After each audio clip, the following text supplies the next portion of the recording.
은퇴 후 장기 간병비가 발생을 하면 평생 모아온 자산이 예상보다 빠르게 소진될 수 있습니다. 홈케어가 8만 불, 어시스티드 리빙이 7만 5천 불 정도, 널싱홈이 11만 5천에서 13만 불 정도입니다. 평균 우리가 83세 전후에 롱텀 케어를 받는 그런 확률이 많다라고 하는데요. 미국에서 들어도 한국에서도 따박따박 현금으로 혜택을 받을 수 있는 너무나 좋은 상품이 나와 있습니다. 그래서 모르시면 손해봅니다.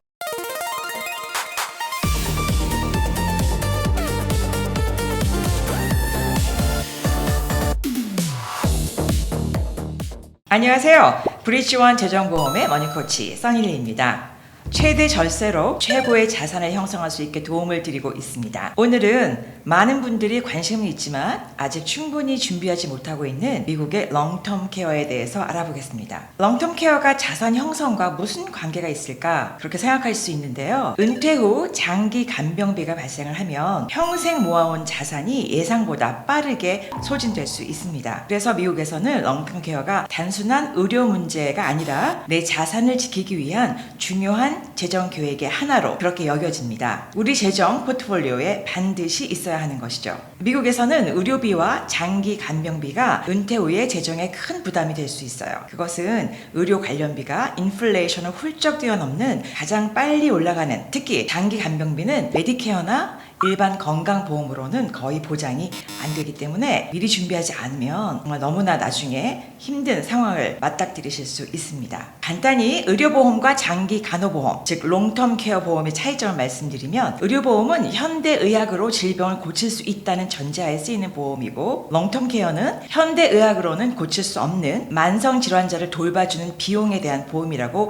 볼 수 있습니다. 따라서 일반 의료보험 아니면 65세 이상 될 수 있는 그런 의료보험인 메디케어는 롱텀 케어를 커버해주지 못하고 있죠. 단순히 간병비를 마련하는 차원이 아니고 내가 평생 쌓아온 자산과 가족의 재정을 함께 보호하는 그런 플랜입니다. 현재 미국 보건복지부의 데이터에 따르면 65세인 미국인 10명 중에 7명은 사망 전에 롱텀 케어를 받는다라는 통계가 벌써 나와 있습니다. 여성은 평균 3.7년, 남성은 2.2년 받는다고 합니다. 롱텀 케어란 정확히 무엇인가요? 롱텀 케어는 쉽게 말해서 혼자 일상생활을 하기 어려워졌을 때 받는 장기간의 도움과 돌봄 서비스를 의미합니다. 6개의 데일리 액티비티라고 하는데요. 목욕하기, 옷 입기, 밥 먹기, 거동하기, 즉 안방에서 건너방 가기, 화장실 혼자 가기, 또 배변 도움받기. 화장실 혼자 가기하고 배변 도움받기는 조금 다른데요. 배변 도움받기는 혼자서 그런 배변을 처리하지 못하기 때문에 항상 누군가의 도움이 필요하고, 심지어는 기저귀를 차시거나 하는 경우를 말씀드립니다. 이 중에서 두 가지를 못하시게 되면 의사분의 확인을 받고 롱텀 케어 상황이 발생했다라고 보시면 되겠습니다. 꼭 나이가 들어야 하는 것은 아니고요. 위의 정의대로 일상생활 6가지 중에서 2가지를 못할 때 혜택을 받을 수 있습니다. 당연히 치매나 파킨슨 병도 그렇고, 또 교통사고로 몸을 크게 다쳤다 할 때에도 예를 들어서 1년간 롱텀 케어 상황이 발생할 수도 있는 겁니다. 왜 미국에서 롱텀 케어가 점점 중요해지고 있나요? 가장 큰 이유는 평균 수명이 길어지고 있기 때문인데요. 예전에는 은퇴 후에 짧은 기간만 노후를 준비했다면 지금은 적어도 80대 또 90대까지 살아가는 그런 시대입니다. 나이가 들면서 장기간 도움이 필요한 상황이 발생할 가능성이 점점 높아지고 있고, 이 비용을 준비하지 않으면 본인의 은퇴 자산뿐만 아니라 자녀들에게도 부담이 될 수 있습니다. 많은 분들이 메디케어가 있으니 괜찮다고 생각하는데 맞나요? 많은 분들이 정말 오해하시는 부분인데요. 메디케어는 기본적인 의료 서비스이고 장기간 필요한 간병 서비스는 거의 보장하지 않습니다. 왜냐하면 카테고리가 전혀 다르기 때문이죠. 예컨대 병원 입원이나 단기간의 전문 간호 서비스와 장기간의 생활 돌봄은 정말 서로 다른 개념입니다. 그래서 은퇴 준비를 할 때 메디케어만 생각하신다면 정말 치명적인 실수를 하시는 겁니다. 그렇다면 메디케이드는 롱텀 케어를 지원하나요? 메디케이드는 조건을 충족하는 저소득층에게 장기 요양 서비스를 제공합니다. 그런데 중요한 것은 자산과 소득 기준을 충족해야 한다는 점이죠. 그리고 또 이러한 상태를 5년 동안 유지해야 되기 때문에 가입하는 게 생각보다 까다로울 수 있습니다. 특히 작년에 시효된 OBBBA 법안으로 인해서 메디케이드의 예산이 줄고 있어서 앞으로는 메디케이드 가입이 점점 어려워질 전망입니다. 그래서 많은 중산층 가정에서 내 재산을 지키면서 원하는 곳에서 좋은 서비스를 받기 위해 미리 개별적인 준비를 고민하게 되는 것입니다. 누구에게나 있을 수밖에 없는 고민이죠. 그것은 우리 모두가 나이를 들기 때문이죠.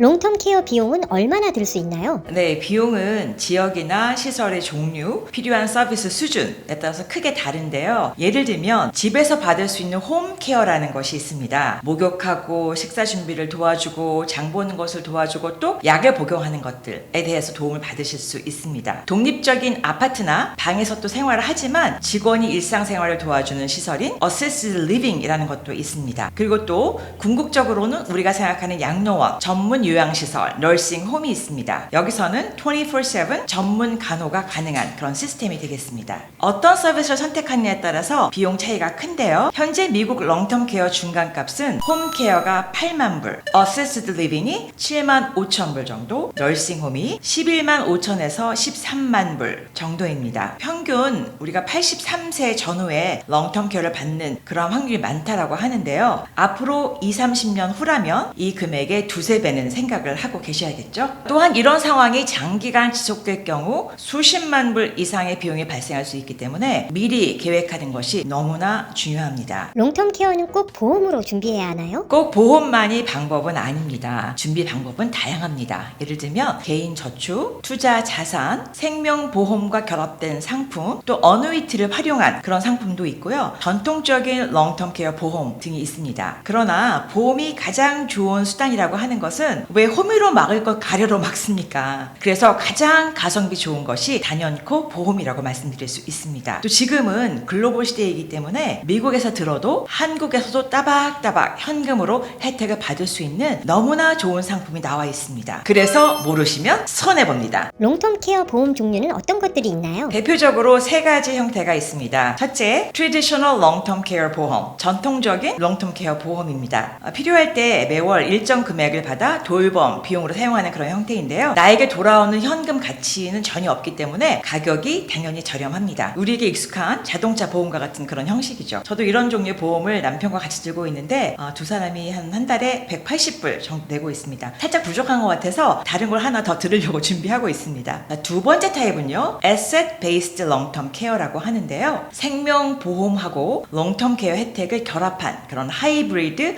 형태의 상품입니다. 필요하지 않으면 일정 시간이 지난 후에 원금을 고스란히 돌려받을 수 있고요. 또 사용하지 않았으면 사망보험금으로 가족에게 전달될 수 있다는 그런 장점이 있습니다. 롱텀 케어가 준비되는 그런 금액은 일반적으로 내가 들인 돈의 4배 정도가 되겠습니다. 세 번째 타입은 라이프 인슈런스의 라이더라고 할 수 있는데요. 생명보험의 특약으로 들어갈 수 있습니다. 라이더 비용이 그리 높지 않기 때문에 이 방법으로도 많이 준비들 하고 있습니다. 생명보험 하나로 롱텀 케어까지 해결을 하는 셈이죠. 이럴 경우는 롱텀 케어용으로 라이프 인슈런스를 추가로 드는 경우도 많습니다. 몇 살 때 준비하는 것이 가장 좋나요? 일반적으로 건강할 때, 비교적 젊을 때 준비하는 것이 유리합니다. 45후 이후에는 생각하기 시작하시라고 그렇게 권유드립니다. 왜냐하면 건강 심사가 따로 필요하기 때문인데요. 사실 생명보험 라이더로 들어갈 때에는 롱텀 케어를 준하는 검사를 따로 하지는 않습니다. 50대, 60대는 많은 분들이 관심을 갖는 시기이고 60대 이후에는 건강 상태에 따라 선택지가 제한될 수 있습니다. 또한 비용도 많이 올라가죠. 가입 연령은 79세인 경우가 많은데 연령이 높을수록 가입 승인이 안 됩니다. 나는 건강한데 지금 준비해야 하나요? 라는 질문을 많이 받는데요. 오히려 건강할 때 준비하는 것이 핵심입니다. 여러분의 건강이 기회지요. 가장 싸게 할 수 있는, 우리가 건강한 것을 너무나 당연하게 생각한다는 것입니다. 그래서 여러분 건강할 때 이러한 옵션들을 챙겨서 리뷰를 해보셔야 합니다. 보험은 문제가 생긴 후에 준비하는 것이 아니라 문제가 생기기 전에 준비하는 그런 금융 계획입니다. 소 잃고 외양간 고치는 일이 없으시기를 바랍니다. 자동차 보험도 사고 후에 가입하지 않는 것처럼 롱텀 케어도 건강할 때 선택지를 확보하는 것이 너무나도 중요합니다. 배우자 중 한 명만 롱텀 케어가 필요한 경우에도 가족 재정에 영향을 주나요? 물론입니다. 많은 분들이 한 사람의 문제라고 생각을 하지만 실제로는 부부 전체의 은퇴 계획에 영향을 줍니다. 한 배우자가 장기간 돌봄이 필요하면 다른 배우자의 생활비, 저축, 상속 계획까지 영향을 받을 수 있습니다. 그래서 부부가 함께 노후 계획을 세우는 것이 너무나 중요하겠죠. 사실 부부만이 아니고 가족 전체가 유기적으로 연결되어 있기 때문에 한 사람의 문제가 아니고 우리 가족 전체의 문제라고 보셔야 하겠습니다. 치매도 롱텀 롱텀 케어 대상인가요? 네, 맞습니다. 한국에는 치매 보험이라고 많이 알려져 있더라고요. 치매, 알츠하이머, 그리고 같은 인지 장애는 대표적인 롱텀 케어 필요 상황 중에 하나인데요. 특히 치매는 짧은 치료보다 장시간 관리가 필요한 경우가 많기 때문에 우리 모든 가정에서 사실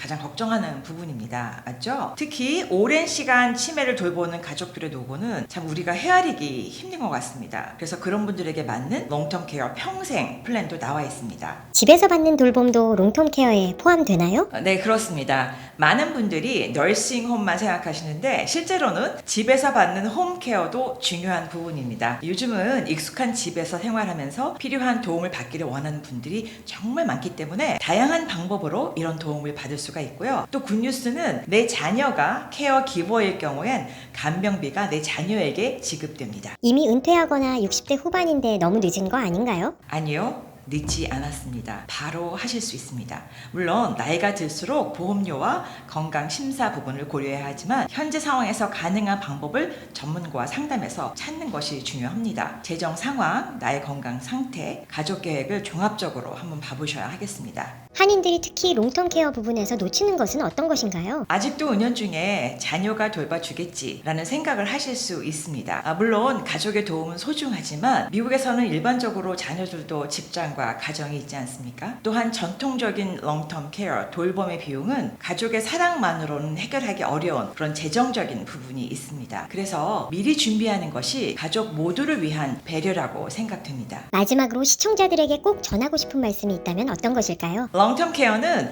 나이 든 후의 롱텀 케어 비용의 문제가 아니라 은퇴 자산을 보호하는 그런 계획입니다. 건강할 때 준비하면 내가 선택할 수 있는 선택지가 많고 가족에게 부담을 줄일 수 있습니다. 노후 준비는 돈을 얼마나 모으냐도 중요하지만 예상치 못한 큰 비용으로부터 우리 가족을 어떻게 지키느냐 이것도 중요합니다. 궁금하신 분들은 본인의 상황에 맞는 준비 방법을 전문가와 상담해 보시길 강력히 추천해 드립니다. 오늘은 미국에서 꼭 알아야 할 롱텀 케어의 개념과 필요성 그리고 준비 방법까지 좀 알아봤습니다. 노후의 가장 큰 자산은 건강이고 그 건강을 지키는 재정 준비 역시 중요합니다. 지금까지 브리지원 재정보험의 써니였습니다. 함께해 주셔서 감사합니다.